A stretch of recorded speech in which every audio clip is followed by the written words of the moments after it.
Hello, नमस्ते। उम्मीद है कि आप सब बढ़िया होंगे और मैं भी एकदम बढ़िया हूँ। तो आज के ब्लॉग की शुरुआत हो रही है सुबह के 8:30 या 8:45 मान के चलो, क्योंकि एग्जैक्ट टाइम मुझे नहीं पता। तो अभी मैं सुबह जैसे ही मैंने गाय से दूध निकाला ना, उसके बाद मैंने ब्रेकफास्ट बनाया, चाय बनाई और उसके बाद मैं तुरंत चली गई घासिन के लिए ब्रेकफास्ट लेके। तो जो चूल्हे वाला काम होता है सुबह का, सबसे पहले करना चाहिए, लेकिन आज मैं थोड़ा सा लेट हो गई थी। तो मैंने सोचा जब वापस आऊँगी बाद में करूँगी, क्योंकि आज मुझे पता था कि बनाना है नहीं, मैंने सिर्फ बनाया हुआ लेके आना है। तो मैं कर रही थी चूल्हे की छटाई, और जो चूल्हे की मिट्टी है ना, ये थोड़ी सी काली हो गई है। जैसे डेली डेली हम इधर से सफाई करते हैं, अंदर से जो ये जाला बोलते हैं ना इसको, इसकी वजह से ये थोड़ी सी काली हो गई है। तो ये जो डब्बा है, इसमें रहती है हमारे पास फ्रेश मिट्टी स्टोर करके। और ये जो मिट्टी है ये हमारे को यहीं पे मिलती है पास में, जो हमारे घर के लिए नई सड़क बन के आई है ना, उसमें मिलती है ये हमारे को मिट्टी। और ये बहुत ही ज़्यादा फ्रेश है और अच्छा सा कलर छोड़ती है, थोड़ा सा हल्का हल्का सा।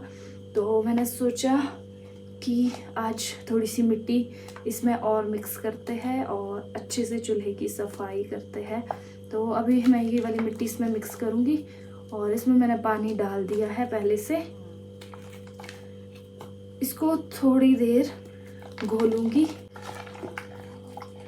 इसको थोड़ा सा घोलने के लिए छोड़ देती हूँ। तब तक मैं यहाँ पे झाड़ू वगैरह लगा देती हूँ। और ये इसको रखते हैं साइड में, ये जहाँ पे रहता है ये रहता है बाहर, इसको ले जाऊँगी बाद में बाहर। और ये स्पेशल झाड़ू है हमारा चूल्हे के लिए, लेकिन थोड़ा सा पुराना हो गया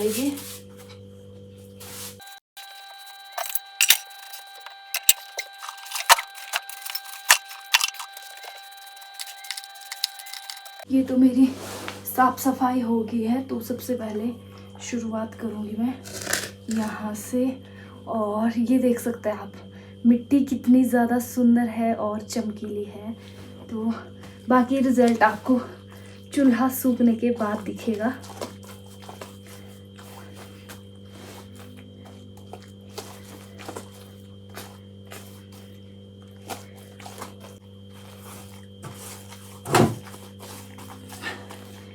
ये लीजिए, ये हमारा हो चुका है। अब जो काले वाला भाग है, इसको साफ करने के लिए थोड़ी सी एक्स्ट्रा मिट्टी लेने की ज़रूरत पड़ती है, क्योंकि ये थोड़ा ज़्यादा काला होता है ना, इस करके। और अब बचते हैं ऊपर के ये बॉक्स। हमारा जो ये चूल्हा साफ करने का डब्बा है ना, ये यहीं पे रहता है चूल्हे के ऊपर। और इसमें है एक स्पेशल झाड़ू, जो सिर्फ इसी चूल्हे को साफ़ करने के लिए किया जाता है, बाकी इसका यूज़ कहीं पे भी नहीं होता। और ये बॉक्स भी स्पेशली इसी चूल्हे को साफ़ करने के लिए। तो चूल्हा तो मेरा साफ़ हो गया है। अब लाते हैं इसके ऊपर रखने का बर्तन, जिसको हम बोलते हैं अपनी पहाड़ी भाषा में हंडिया। तो आप लोग मुझे कमेंट सेक्शन में बताना कि आप उसको क्या बोलते हो। तो सबसे पहले मैं वो बर्तन लाती हूँ और उसमें पानी डाल देती हूँ। लेकिन चूल्हा मैं अभी नहीं जलाऊँगी, चूल्हा जलाऊँगी मैं शाम को, इवनिंग में। अच्छा खासा मैं बहुत ही मीठी नींद में सो रही थी और तब तक बारिश की आवाज़ आई। और अभी जा रही हूँ मैं तीसरी बार अपने, जो हमने घास लाया था ना, सूखा हुआ घास बांध के, उसको ढकने के लिए, उसके ऊपर तरपाल लगाने जा रही हूँ। पहले गई थी मैं सोने से पहले 2 बार, पहले गई फिर मैंने तरपाल लगाया। फिर मेरे को लगा कि इसमें तो बहुत बढ़िया धूप लग रही है, क्योंकि वो घास थोड़ा थोड़ा गीला भी है। फिर गई दूसरी बार उसी तरपाल को हटाने, और अब आ गई हूँ तीसरी बार तरपाल लगाने, क्योंकि फिर से थोड़ी थोड़ी बारिश हो रही है। तो सबसे पहले तरपाल लगाते हैं, उसके बाद मिलती हूँ आपसे।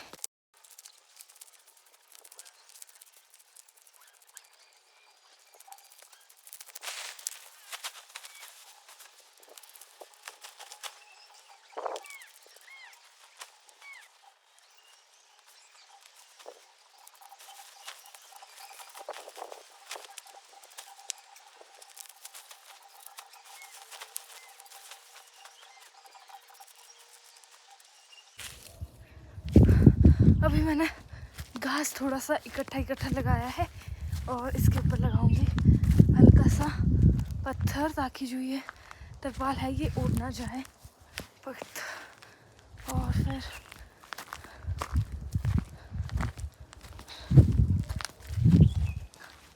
पता नहीं आज मौसम क्या कर रहा है, कभी धूप लग रही है तो कभी कभी बारिश हो रही है। और ये जो कम कम बारिश हो रही है ना, ये ना सिर्फ घास को सड़ाने के लिए हुई है, बाकी इसका ऐसा कोई मकसद नहीं है।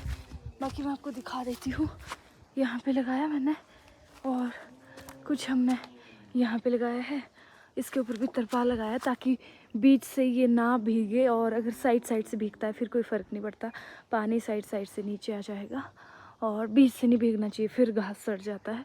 और इसको हमने ऊपर से अभी खाली छोड़ा है तरपाल लगा के, इसमें अभी हमने और घास लगाना है। मेरे फेस पे जो है वो बहुत ही बड़े बड़े से फोड़े हो गए हैं, क्योंकि इसको पिंपल तो बोल नहीं सकते, ये बाहर से थोड़ा सा दिख रहा है और इसमें ना दर्द इतने इतने पूरे एरिया में है, और ये ऐसे थोड़ा सा स्वेल भी हो चुका है और यहाँ पे भी बहुत बड़ा है, और इन दोनों में ना ऐसी अजीब सी दर्द हो रही है, पता नहीं क्यों। और मेरे साथ ना हमेशा यही होता है कि जब भी कुछ फंक्शन आने वाला होता है ना, मेरे मुंह पे कुछ ना कुछ कारीगरी हो ही जाती है अपने आप ही, पता नहीं ऐसा क्यों होता है। अगर आप में से भी किसी के साथ ऐसा होता है तो कमेंट्स करें और पिंपल का कोई बढ़िया सा इलाज बताए मेरे को। अभी पहुंच चुकी हूँ मैं घर, और अब मैं सोच रही हूँ नींद तो वैसे ही मेरी ख़राब हो गई है, तो टाइम से अपना काम कर लेती हूँ। और सबसे पहले मैं गाय को छून डाल देती हूँ। आप मौसम देख सकते हैं कितना ख़राब हुआ है, ये देखिए सामने बादल बादल, और जिन लोगों ने घास काटा होगा ना, उनकी तो ना दिल भी ऊपर आकर बैठ गया होगा। तो अभी यहाँ पे मैं बना रही हूँ आज डिनर में राजमा की दाल। तो ये तो मैंने भिगोने को डाली थी दाल, और थोड़े से इसमें मांस डालने हैं। अभी सबसे पहले इसको साफ़ करती हूँ।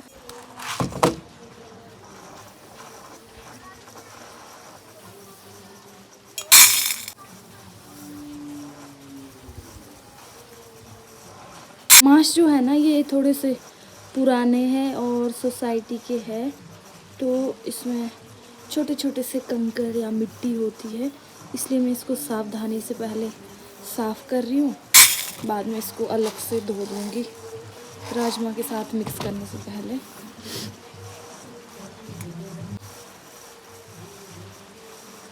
अभी यहाँ पे चाय बन रही है फिर से घास सिंचाने के लिए, तो अभी मैंने सिर्फ चाय की पत्तियाँ डाली है, चीनी नहीं डाली अभी। मेरी ये जो भूलने की बीमारी है ना, एक दिन ये मेरे को ले डूबेगी। अभी मैंने चाय टिकाई थी और 5 मिनट से मैं वेट कर रही हूँ कि क्यों नहीं उबल रही है, क्यों नहीं उबल रही है, आवाज़ तो आ ही नहीं रही है। और जाके देखा तो मैंने गैस ऑन ही नहीं किया था। ये भूलने वाली बीमारी ना बहुत ख़तरनाक होती है, अगर आप में से भी किसी को है ना, तो टाइम से इसका इलाज कर दो। मेरा तो होने वाला नहीं, अब मैं तो बहुत ज़्यादा वाली स्टेज पे चली गई हूँ, लेकिन आप लोग इलाज कर लो। आज जो है ना, हमने अपनी दूसरी घासिन में घास काटना शुरू कर दिया है, और अभी मैं इस साइड को आई थी चाय और रोटियां लेके। तो मम्मी की ना कुछ दवाइयाँ चली है, तो जिस वजह से उनको प्रॉपर खाना पड़ता है, और काम करते करते वैसे भी भूख लगी जाती है, और हम पहाड़ी लोगों को चाय की बहुत ज़्यादा आदत होती है, तो इसलिए मैं सुबह शाम चाय और रोटियों पे बनाने में ज़ोर देती हूँ। तो बाकी तो मैं कुछ हेल्प कर नहीं सकती, क्योंकि मेरे को घर पे भी काम करना पड़ता है। सबसे ज़रूरी तो घर पे गाय को संभालना पड़ता है, तो बस सुबह शाम मैं ये ध्यान रखती हूँ कि प्रॉपर खाना चाय वगैरह पहुँचा दूँ मम्मी पापा के लिए। और बाकी मेरा ये काम रहता है कि कभी कभी मैं खौड़ ले जाती हूँ वापसी, मम्मी बना के रखते हैं और मैं ले के जाती हूँ घर, तो फिर मम्मी पापा के लिए आसानी रहती है, वो लेके आते हैं घास।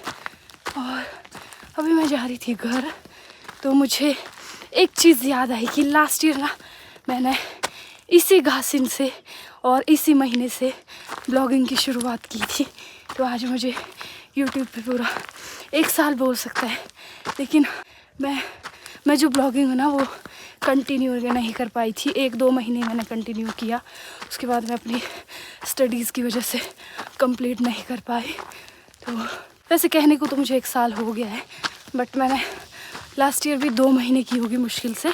फिर मेरी नवंबर में ऑनलाइन क्लासेस हो गई थी, और उसके बाद बहुत सारी ऐसी चीज़ें हुई जिस वजह से मैं कंटिन्यू नहीं कर पाई। और इस बार भी मैंने पिछले महीने से ही शुरू किया है। बस बीच में ऐसे 1-2 ब्लॉग डालती थी, बाकी जैसे कंटिन्यूटी में होता वो मैं नहीं कर पाई थी। तो अभी मैं इस रास्ते से जा रही थी, मुझे अपने लास्ट ईयर के दिनों की याद आई। जब लास्ट ईयर हम एक दिन यहाँ से जा रहे थे ना, तो मैं और मम्मी थे साथ में। तो मेरे को और मम्मी को ना 2 सांप मिले थे, वो भी एक साथ। एक थोड़ा सा पीछे मिला था और एक थोड़ा सा आगे जाके मिला था। एक दिन में 2 सांप। और मम्मी तो बहुत ज़्यादा डरता है, वैसे मैं भी बहुत डरती हूँ, लेकिन मम्मी तो बहुत ज़्यादा डरता है क्योंकि बचपन में मम्मी को सांप ने काटा है। और अभी मैं यहाँ पे बैठ के कर रही थी रेस्ट, और मैं बिल्कुल सीधे नीचे बैठी हूँ सड़क में। तो अब मैं सोच रही हूँ कि मैं कैसे ऊपर उठूँ। तो कोशिश करती हूँ, क्योंकि सीधे से ऊपर उठना ना बहुत मुश्किल होता है, वो भी बोझे के साथ। तो देखते हैं अभी कैसे मैं उठ पाती हूँ। झटके से उठना पड़ेगा।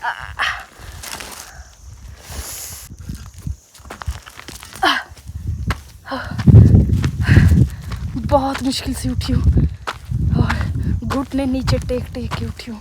इस तरह से कपड़े भी काफ़ी ज़्यादा गंदे हो जाते हैं। तो मैं इस साइड को आई हूँ, सोचा आपको इस साइड का एरिया भी दिखा देती हूँ। यह है सामने चौपाल और ये है सामने नेरवा।